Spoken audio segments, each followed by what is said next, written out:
রাস্তার পাশে বাড়ি না, তবুও জানি না কেন এত ঘন ঘন ধুলো পড়ে সব কিছুতে।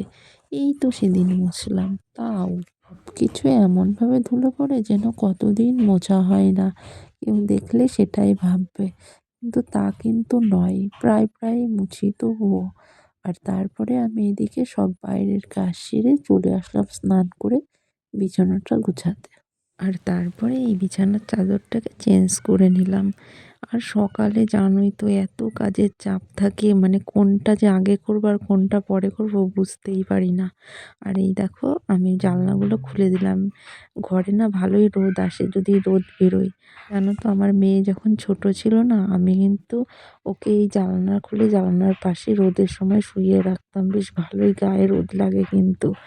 আর এই যে আমি পুরো বিছানাটা গোছানো হয়ে গেছে দেখো। আর দেখতে পাচ্ছ আমার জানলার পাশে কি সুন্দর ফুল গাছ একটা। দেখো সেই হলুদ ফুলগুলো ফুটে রয়েছে। এই দেখো এইদিকে আমি পুরো ছাদ প্যান্ডেল করে ফেলেছি, রোদও বেরিয়েছে আর কেচেও দিয়েছি। আর তারপরে চলে গেছিলাম স্কুলে মেয়েকে আনতে। মেয়েকে নিয়ে এসে এদিকে রান্না বান্না কমপ্লিট করলাম।